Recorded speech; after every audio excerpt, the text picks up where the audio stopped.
Hola, me da mucho gusto saludarte. Me gustaría hablarte de un tema que me solicita alguien que está viendo el canal, que está atenta al canal.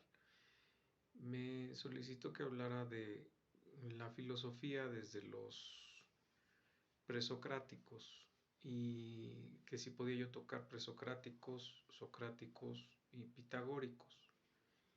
Entonces, pues voy a tratar de manejarlo, pero haciendo como que una genealogía para no abrir con un discurso más monográfico.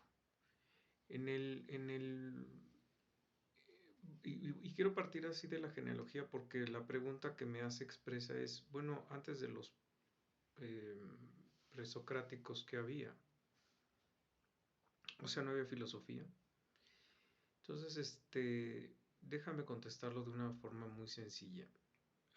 Cuando teológicamente hablando, históricamente hablando, puedes entenderlo desde las dos posturas. Es decir, no solamente porque yo soy cristiano tengo que contestar como cristiano, sino porque históricamente así fue. Cuando surgen las primeras civilizaciones y lo interpretas desde las antropologías seculares, las primeras civilizaciones nunca tuvieron otra respuesta que no fuera dioses o Dios. En el caso de lo que yo te puedo decir como cristiano y lo que la Biblia atestigua, y es un libro que incluso utilizan los antropólogos y que utilizan los geógrafos y que utilizan los arqueólogos para localizar lugares en el mundo que no pueden localizar con otros medios y que gracias a la Biblia han encontrado. En la Biblia tú encuentras que los hombres, después de que Adán peca y se separa bueno, Dios lo saca del Edén, no en ese momento no se acaba totalmente la relación con Dios. Y cuando se empiezan a formar los pueblos, Torre de Babilonia, que es cuando Dios separa el mundo, los separa los pueblos, los hombres conocen de Dios, es decir, conocen a Jehová o a Yahweh, depende de en qué momento lo estés entendiendo, porque es Dios, Dios con nosotros, Dios proveedor, Dios, Dios, Dios. De ahí se derivan cada pueblo, mientras más se fue alejando de la deidad, es decir, mientras más perdió lazos de comunicación con Dios, con el Dios Yahweh o Jehová, empezó a construir dioses y empezó a construir incluso interpretaciones del mismo Yahweh, que eso es lo que le ocurre al pueblo hebreo cuando en el exilio, eh, perdón, cuando en Éxodo, él parte de Egipto y él en el desierto, cuando Moisés tarda 40 días en el monte Sinaí, el pueblo se impacienta y le dice a Aarón, al hermano de Moisés, oye, ¿sabes qué? Haznos una imagen que represente a Jehová, porque no sabemos qué le pasó a este tipo, ¿no? Se supone que iba a hablar con Jehová y no baja. Y entonces crean este toro y lo empiezan a adorar, ¿no? Entonces, en este caso, los hombres encontraban sus explicaciones a través de Dios. Es lo que Auguste Comte le llama el estadio infantil. En el caso de los que somos cristianos, pues es el estadio único, primordial y verdadero. Pero bueno, así lo define Comte. Comte dice que hay tres estadios: el estadio de la infancia, de la adolescencia y de la adultez, y la adultez es la ciencia positiva. El de la adolescencia era la metafísica. Pero para fines de lo que quiero explicar para filosofía, regreso a la idea de Dios. Entonces aparece Dios o dioses. Y cuando te vas alejando más de la estructura de Jehová, Yahweh, empiezas a construir dioses. ¿Qué ocurre con la filosofía? Es decir, ¿cuándo nace la filosofía? Bueno, la filosofía nace cuando empiezan a existir lo que se llaman los hombres libres, pero también déjame decir algo que no acoté en la llamada, es el, el hombre empieza a pensar en el hombre mismo. Es decir, ya no es Dios el que le interpreta el mundo o los dioses el que le interpretan el mundo. Ya no son los rituales religiosos los que le interpretan el mundo, ni la forma de vida, ni la orientación del cómo va a vivir. Y la filosofía en sí misma, filius, fidelity, fidelidad, quiere decir gusto, amor, afición, incluso el me cae bien, el me agrada. Y sophos, Sofía, que es saber, sabiduría humana. Entonces, era encontrar en el hombre las respuestas que el hombre ya no quería encontrar en Dios o en los dioses. Y entonces, en la época de los hombres libres en Grecia, que es donde estoy tratando de matizar un poco la respuesta porque la di más como que el hombre libre fue el único que empezó a pensar en la filosofía, sí, pero empezó a pensar en la filosofía porque la filosofía era encontrar las respuestas ya no en Dios o dioses, sino en el hombre por el hombre. Creo que ese fue parte del puente conductor que no construí cuando hablé de la filosofía. Y entonces, cuando aparecen las preguntas filosóficas es respóndelas tú hombre, porque habían respuestas tú Dios. Pero entonces o dioses, entonces empiezan las respuestas tú hombre, ¿no? Y entre esas respuestas están los presocráticos.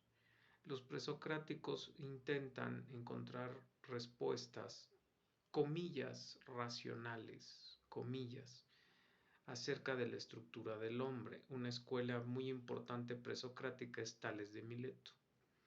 De Tales de Mileto aparece Anaxágoras, Anaximandro y Anaxímenes. Y también aparece en un periodo tardío Demócrito. ¿Por qué son importantes estas personas? Porque estas personas dicen que existen estructuras que han generado o que son la esencia de todo lo que existe o lo que ha dejado de existir. Entre esas estructuras, por eso cuando hablamos del quinto elemento es cuando se habla de que hay algo que no se ha encontrado, pero que también puede estar y existir, ¿no? Yo les ahorraría el proceso y diría que es Dios, pero bueno. En este caso, los elementos que ellos asumen como primarios o del nacimiento de todas las cosas es el aire, que es una idea cristiana, pero ya no se le dice cristiana, o sea, ya no es idea de Dios, porque a Dios se le conoce como el Espíritu Santo o el Espíritu en el aire. Pero acá se dice que es el aire, o sea, lo que tú sientes como aire, incluso se le dice que es lo que da vida. No, insisto, es una idea de la Biblia. Cuando Dios da vida es porque exhala aire de vida, pero es dicho por los presocráticos como el aire, como lo que tú sientes, pero que no sabes ni dónde viene ni dónde va. Otro dice que es el fuego, dice que toda la estructura mínima del ser está dotada de un fuego, que sin ese fuego no habría energía para que los seres tuviéramos vida. Y así, o sea, fuego, aire, tierra, agua. Y cada uno de ellos dice que uno es material primigenio ¿no? Todo fue hecho por la tierra, ¿no? Que eso es lo que más o menos dicen los de la teoría del Big Bang. Ahora que de la nada salió todo, que ese es un error de entrada. Y luego dos que dicen que, bueno, todo fue hecho por materia inorgánica que milagrosamente, y nunca han sabido explicar cómo, pero ellos dicen que así es, que la misma materia inorgánica fue tomando organizaciones orgánicas y que en esas organizaciones orgánicas aparecieron moléculas, células, etcétera, etcétera. Y el único que más o menos como que se acercó a algo, comillas, científico, comillas, fue Demócrito, porque Demócrito fue el único que dijo que había una estructura tan pequeña que no podía ser dividida, y a esa estructura la llamó el átomo. A, sin y tomo, parte, o forma divisible. Entonces, cuando tú oyes eso, pues estás oyendo de lo que ahora llamamos átomo, que ahora también sabemos que se divide en dinas, en neutrinos, en otras partes mucho más pequeñas, pero que antes no se decía que existían, ¿no? Después de estos amigos que empiezan como que a encontrar estas explicaciones, aparecen los que están tratando de rescatar al ser humano, ¿no? Y entre esos rescatantes del ser humano, es decir, rescatantes de la humanidad, rescatantes del ser humano, que es los socráticos, que está entre ellos, es Sócrates mismo, Platón, que fue su discípulo y su amante, y Aristóteles. Es, pero como que Aristóteles no se mete más en esa idea, y Aristóteles tú lo puedes ubicar más como en el causalismo, ¿no? Y que es incluso una forma de hacer investigación que hoy se le llama Verstehen, es causa. Toda cosa provoca otra cosa, entonces si A entonces B, si A y B entonces C. Pero regreso a Sócrates y a Platón. Sócrates no está preocupado por de dónde venimos, ni si el cosmos, ni si... No, a él le importa que el hombre tiene substancia y esencia. Parte de la filosofía gnóstica, de hecho, y que después va a ser recuperada por Platón, y madurada con Platón, muy madurada, porque además Sócrates nunca escribió ningún libro, todo lo que está escrito es porque Platón lo escribió, ¿no?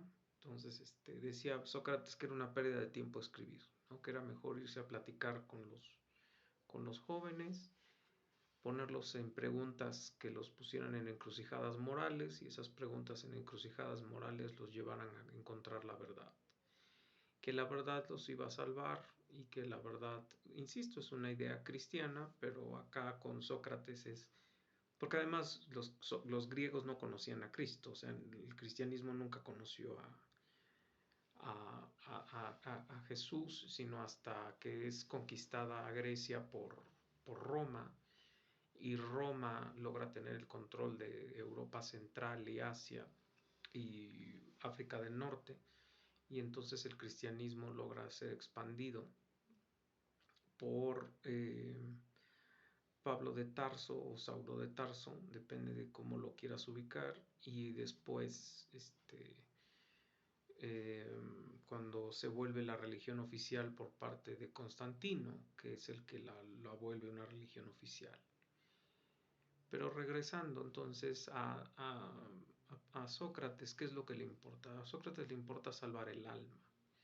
Y él dice que salvar el alma se puede comparar al parto, porque su madre era partera, y de ahí el concepto de la mayéutica. La dialéctica mayéutica, para la gente que de repente dice que dialéctica es diálogo, no es cierto.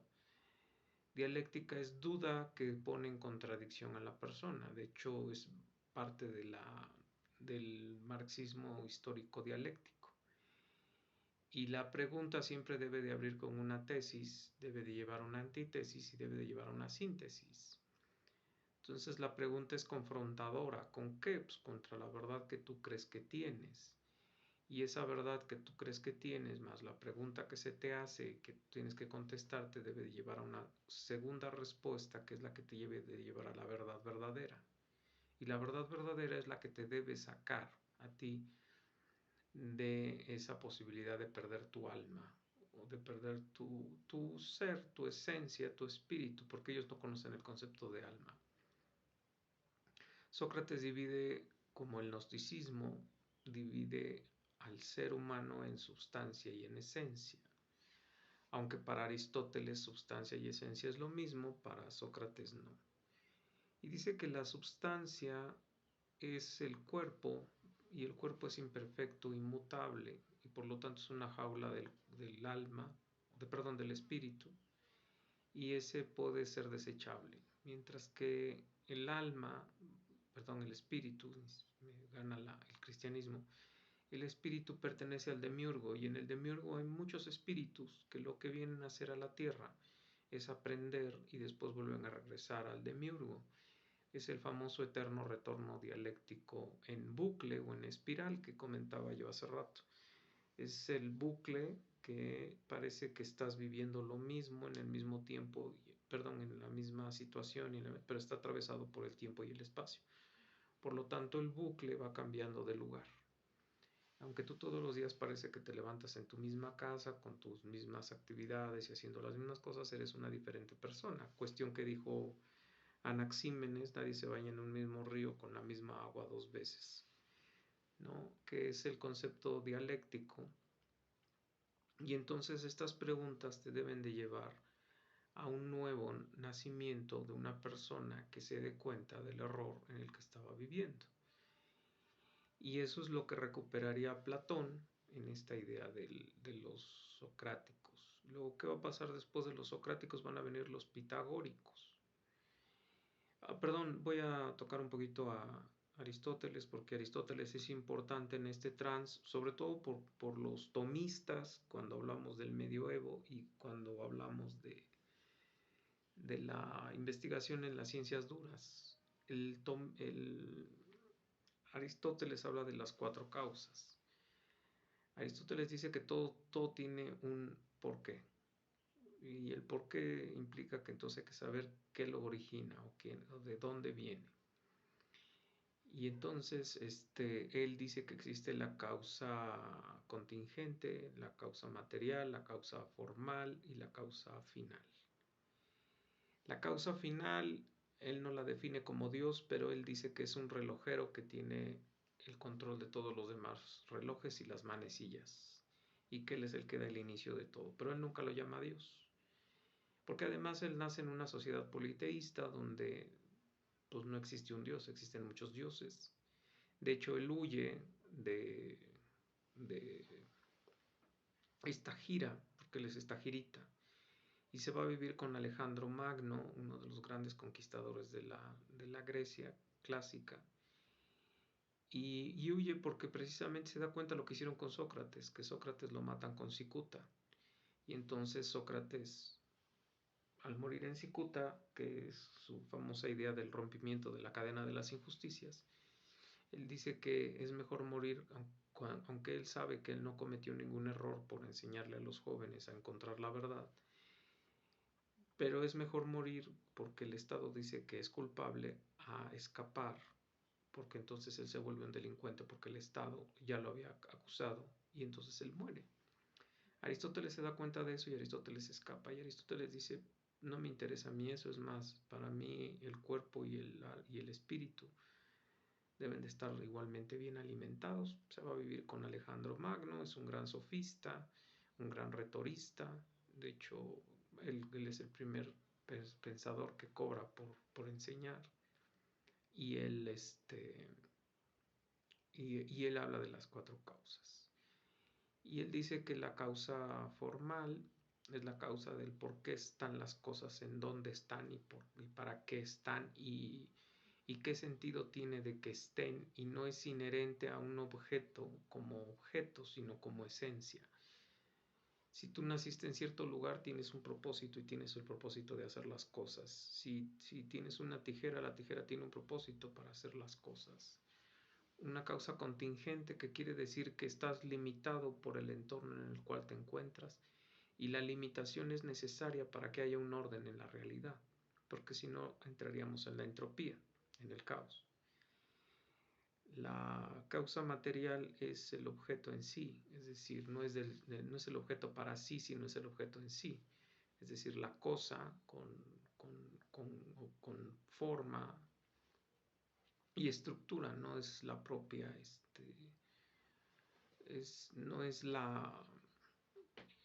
no es el por qué o para qué o el telos del objeto, sino es de qué está constituido. Y del que está constituido podemos entender en alguna forma su telos, su para qué. Y luego está al final la causa final, que insisto es el principio del todo, ¿no? Que le llama el relojero de todos los relojes, que después Tomás de Aquino lo va a recuperar para explicar a Dios. Él vuelve a recuperar las 4 causas, pero él le pone al final que la causa final es Dios. Y luego van a aparecer los pitagóricos. Y los pitagóricos van a decir que todo se va a explicar a partir de las matemáticas. Ellos no entendían las matemáticas como ahora se entienden, como como una ciencia que interpreta el mundo y que tiene explicaciones medibles, verificables, cuantificables. Bueno, en algunos casos no, ni siquiera. O sea, solamente son expresiones algorítmicas que pretenden expresar realidades. Por ejemplo, la física cuántica. La mayoría de la física cuántica es especulativa, ¿no? Es por teoremas, pero no existe. O sea, no la puedes ver. Los multiversos y las teorías de cuerdas y todo eso no existe como tal. Existe como ecuaciones matemáticas, es decir, es comprobable matemáticamente, pero no la puedes ver. Pero ellos no decían eso, ellos decían que la matemática era la magia con la cual se expresaba la naturaleza. Incluso en el Liceo Pitagórico decía en la entrada, si tú no sabes matemáticas no entres, porque no eres digno de estar aquí. ¿No? O sea, el lenguaje matemático era la forma de hablar del mundo. Y hay ejemplos que maneja Pitágoras. Por ejemplo, él dice que la música es una expresión matemática en 6 notas, ¿no? Y te da explicaciones, por ejemplo, de geometría, los panales, ¿no? Que son hexágonos perfectos, son estructuras hechas por las abejas. Y cuestiones de esas que te van explicando cómo es el mundo, ¿no? Que eso es lo que dicen los pitagóricos. Que los pitagóricos finalmente vienen de la escuela de Tales de Mileto, porque Tales de Mileto, él crea los primeros acercamientos a la matemática formal. Pues espero que te sea útil el video. Luz y Sal, hasta la próxima.